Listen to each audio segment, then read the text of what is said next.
Hi everyone! I know I don't really look ready for a video right now. I am about to hop in the shower, and for the last 2 weeks I have been doing what's called the water only method. Many of you might have heard of washing your hair with baking soda and apple cider vinegar. This is similar to that, but it uses even less product on your hair. It's just about washing it with pure natural water. And I know it sounds kind of crazy, but I wanted to give it a go. So basically for 1 month to kind of ease my hair into this, I cut down to washing just once a week. Typically I would wash it probably twice a week, maybe every 3 days or something. But for this experiment, I just let it go for 7 days, get really greasy, and then just strip it all out with the shampoo. The one that I was using last month is this Hask Minoy coconut oil. There's a shampoo and a conditioner, and it's a little misleading because on the front it says free of sulfates and parabens, and I figured this probably meant it didn't have silicone in it either, just figuring most natural shampoos don't. However, the shampoo is not natural whatsoever because one of the first ingredients is sodium C1416 olein sulfonate, which is definitely a sulfate. So I don't really know how they can get away with saying it's free of sulfates when that's one of the first ingredients. It also has silicone in it. This is kind of how shampoo and conditioner work. The sulfate in the shampoo will strip your hair of its oil. That makes it look really clean, but it also makes it subject to damage. It allows it to attract chemicals and dust and dirt from the air. Just everything can then get into the hair shaft. So in order to protect your hair from that, it sort of replaces the natural oil with a silicone, which is a chemical that makes your hair kind of waterproof and resistant to all that grime and muck. Unfortunately, silicones can only be removed with sulfates, so you kind of get in this back and forth craziness that is, of course, how the shampoo industry thrives. 2 weeks ago when I did my last shampoo, I did shampoo and conditioner just like everyone does, and that means that I still have all of the silicones built up in my hair from the last condition. That means I need to go back and shampoo my hair with the sulfates again to clear those out one last time, and then I can really safely start on this water-only process. Before I start this over and go wash my hair right now, I wanted to just give you a brief look at what my hair looks like. It's been 2 weeks since my last shampoo and condition, and it has been 1 week since I washed my first time with just water.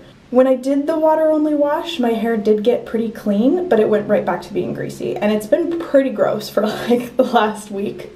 But I did want to just give anybody who's experimenting with this or getting discouraged about what might be happening to your hair a look at what's going on with mine, and then you might be able to correctly diagnose if maybe there's some silicone buildup in your hair or what's going on. So without further ado, let's do this. I have been washing my hair, I've been brushing my hair with a boar bristle brush. It helps to pull the oil through your hair. You kind of also should be giving yourself scalp massages like this, and then when you pull the rest of the oil through your hair, it kind of takes it away from the roots and brings it down to the rest of the shaft of your hair. That keeps it from doing this like Severus Snape creepy grease ball thing that mine's doing right now. Now, here it is. You can see just how gross. I'll try and give you a look back here too, because that's probably where it looks the nastiest. Yeah, it's not pretty. As you can see, like when you kind of pull it up and back, especially if I brush it, it kind of hides that upper grease, and that's sort of what I've been doing. But there's no way I could go out like feeling great about this. The other thing it's been doing is getting super staticky when I brush it. It's actually pretty good today, but yesterday it was just like nuts. I have sometimes put some cocoa powder on it, which will actually absorb some of that oily moisture, and it kind of evens it out enough that I could wear it like parted or, you know, kind of pulled back and messy. I have noticed it's gotten kind of stronger and more resilient, which I think is great, and hopefully means this is eventually going to work. And it's been kind of, not today so much, but in the days that the grease was a little less pronounced, you could kind of see my natural highlights, so my hair actually looked a little lighter, especially toward the end, and I really like that.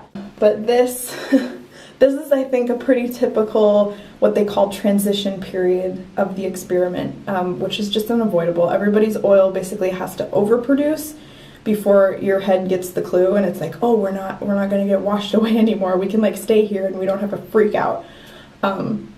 So that's what's happening. I'm gonna go wash all of this out of my hair, and then I'll reset the clock. Maybe I'll give you a little clip of what it looks like once it's fully washed with shampoo, and we'll go from there. But anyway, this is again one week without a water wash and 2 weeks without shampoo or conditioner. I hope you'll join me for the rest of this journey, and hopefully my hair will even out and look good soon. Just checking in again. So this is my hair after a shower. I just let it air dry, so there's no blow dry action happening here. It's all just, you can kind of see the kink from where it's been behind my ear drying all day. But yeah, this is what it looks like after a shampoo. You can see it cut through all that grease. It looks a lot lighter, just more fair, and also feels lighter. It's got nice movement and body. You can see from the back. Looks like that. So yeah, I will check in probably in a week and we'll see what it looks like.